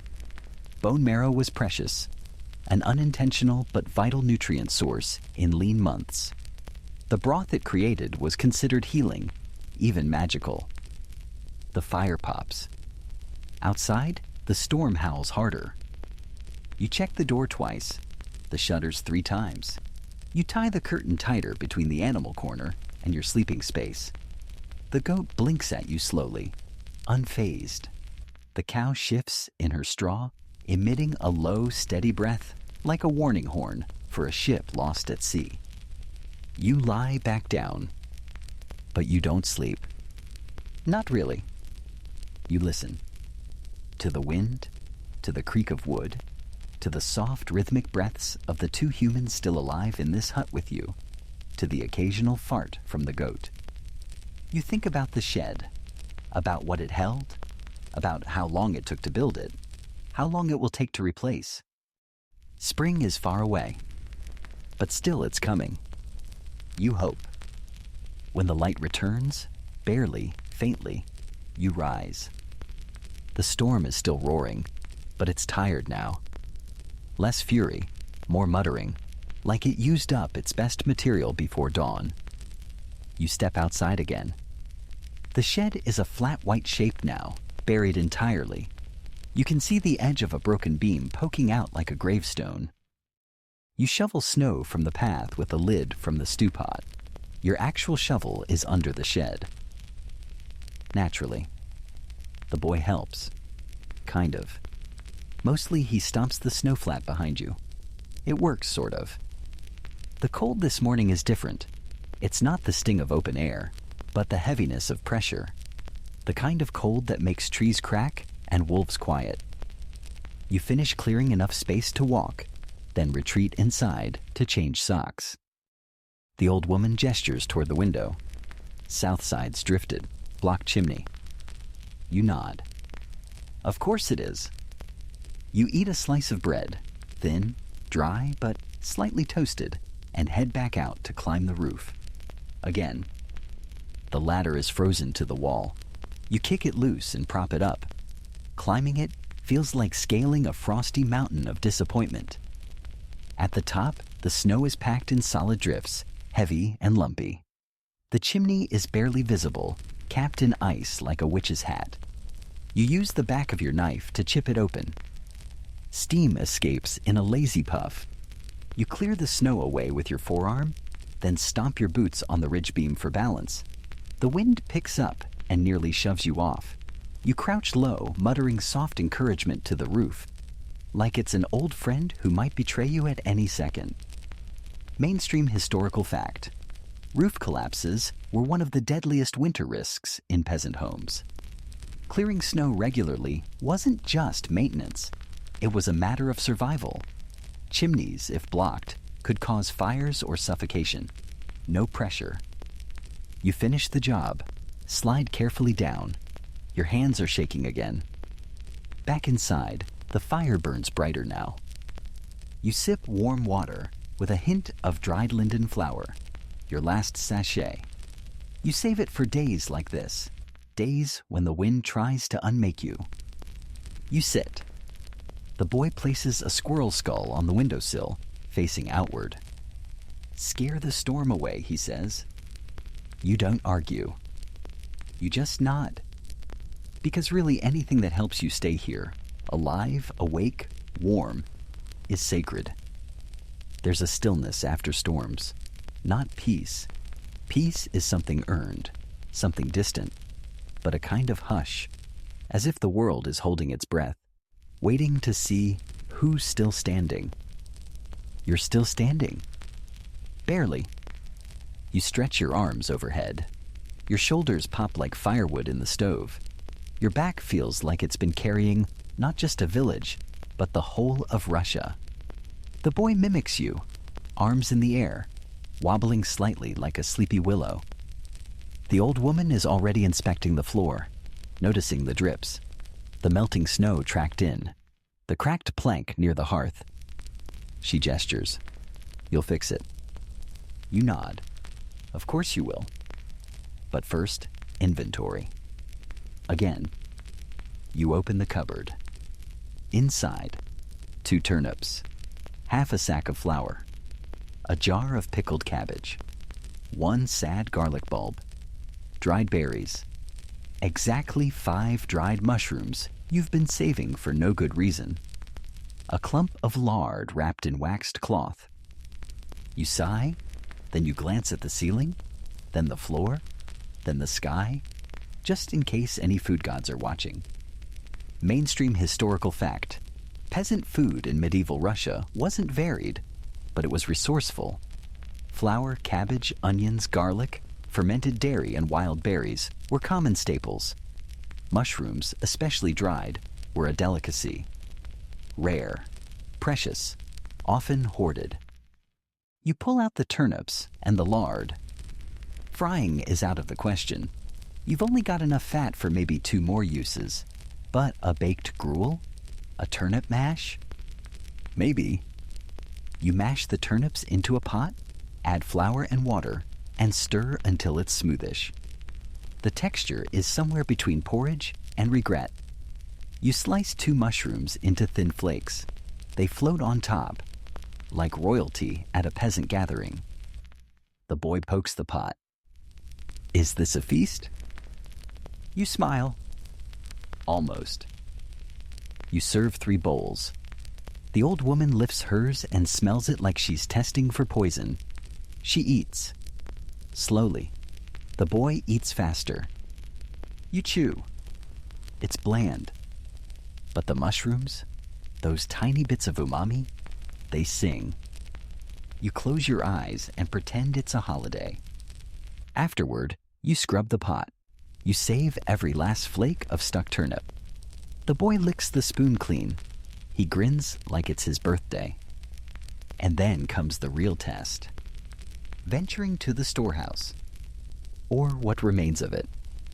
The structure sits near the tree line, a crooked shack made from rough-hewn logs, patched with straw and desperation. The snow around it is chest deep now, packed and drifted like whipped iron. You bundle up. Layer after layer.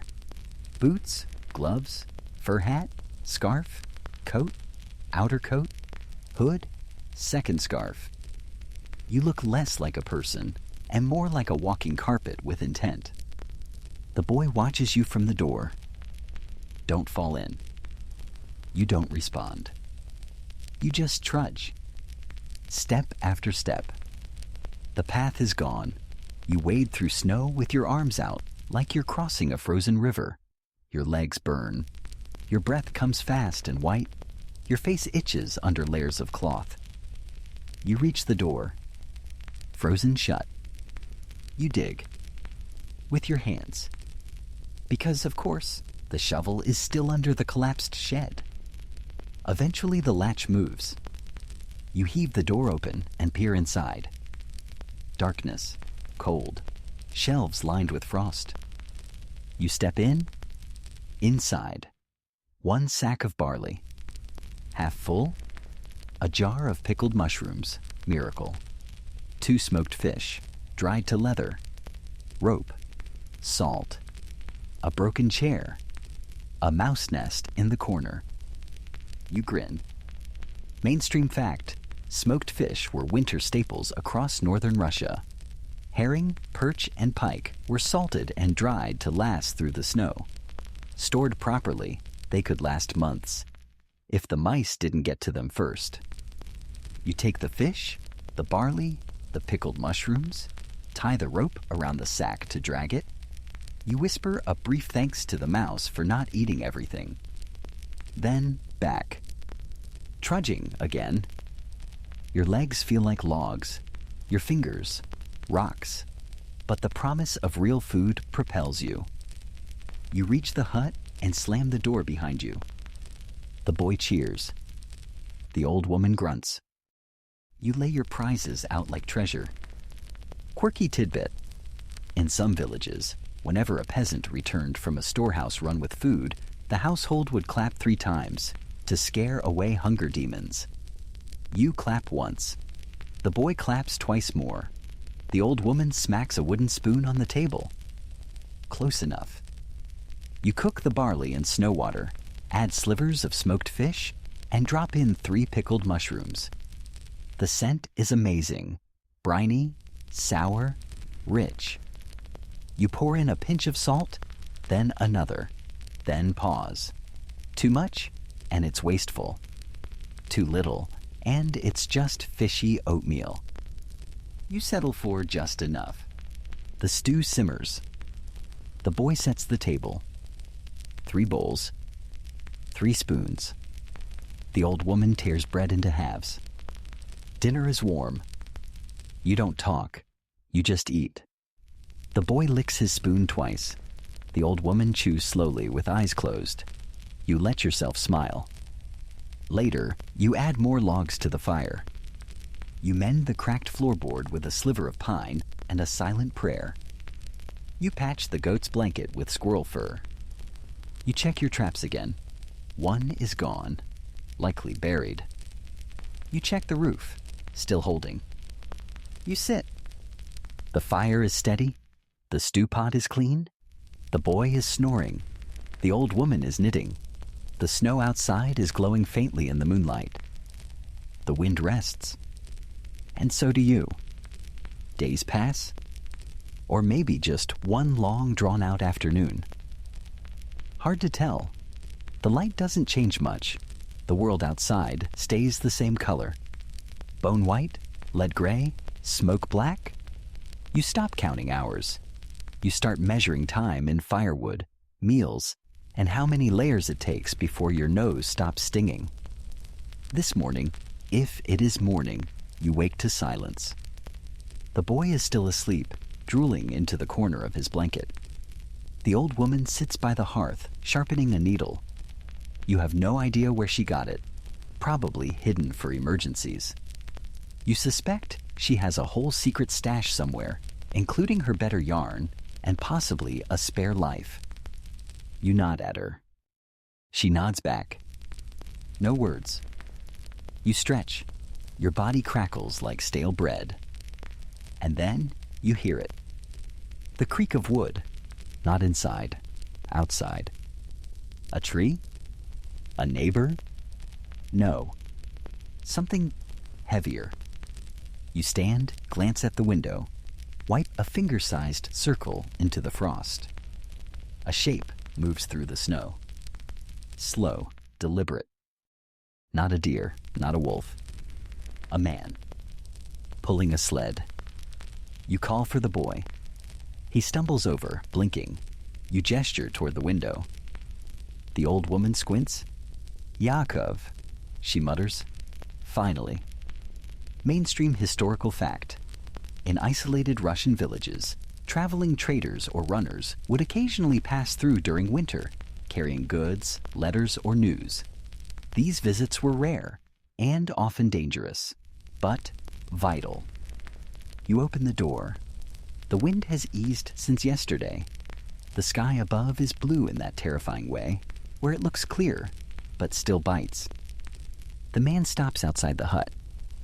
Beard like a pine cone, eyes like frostbitten marbles, coat patched 100 times. The sled behind him is stacked with bundles wrapped in linen and birch bark. Trade, he asks. You nod. You bring him inside. He stomps snow from his boots. The goat sniffs his legs suspiciously. He lays out his goods on the floor like a merchant at a royal court. A half wheel of sour cheese, dried apples, 3 bricks of tea, a handful of wax candles, a small pouch of tobacco, a tin amulet, a boiled wool cap, a single silver needle. The boy gasps. You don't blame him. You bring your offerings, a dried squirrel pelt, a jar of pickled mushrooms, one of the smoked fish, and, after glancing at the old woman, a fragment of beeswax. The trader eyes them carefully. Then he nods. A trade is made. You keep the wool cap for the boy. The cheese goes into the cupboard. The candle is lit immediately. It's thicker, slower burning. The scent of honey fills the room. The man eats a ladle of stew. He doesn't speak while chewing, which is both polite and suspicious. When he finishes, he pulls out a rolled piece of paper, smudged, oily, creased. Letter, he says. You frown. To who? He shrugs. Name's faded, but it's this village. Sealed. Hasn't been opened. You take it. The wax seal is cracked. Not a fancy emblem, just a pressed coin. You open the letter slowly. The ink is faded. The handwriting is a mess. But you read it aloud, quietly. Dear my brother, if you're still alive. You stop. You scan the rest. Someone. From the next village over. Hoping for news. Offering perhaps a meeting in spring. Asking if there's still someone here. Still anyone. You hand it to the old woman. She reads it, lips pressed thin. Then she hands it back. Well, she says, he's not. Quirky tidbit. Some letters in rural Russia traveled for months, sometimes years, across frozen roads. By the time they arrived, the recipients were often gone. The letter remained like a whisper echoing in an empty room. You set it on the shelf, not to forget it, but to remember that someone once asked. The trader rises to leave. You offer him a strip of bark to tie his sled tighter. He thanks you with a nod, then disappears into the snow, shrinking until he's just a moving dot. Then not moving at all. The boy tries on his cap. It's too big. He doesn't care. You put the cheese with the rest of the food. It smells strong. The old woman cuts off a sliver and tastes it. Her eyes close. Good, she says. High praise. Later, you all sit near the fire. The boy whittles. The old woman dozes. You repair a hole in your glove with the silver needle, amazed at how easily it slides through the wool. You chew a dried apple slice. It tastes like sun, like orchard wind, like something you'd forgotten existed. Mainstream fact: apples dried in late summer could be preserved for winter use and were among the few sweet foods available to peasants. They were sometimes soaked in hot water and used to flavor weak tea. You brew a weak tea with a pinch of dried herbs and a flake of bark. It's barely drinkable, but warm. The letter sits on the shelf, curling gently at the edges. The goat sleeps beside the fire. The storm is gone. For now, you survived it. There will be others. But for tonight, the shadows are soft. The room is full, and the world, however briefly, feels a little less cold. The days begin to lengthen. Not by much, just a few heartbeats, a few extra breaths of pale light before the darkness folds back in. But you notice. You always notice. The frost on the window takes longer to form. The firewood pile lasts a little longer each day. The goat's fur is shedding in tiny tufts.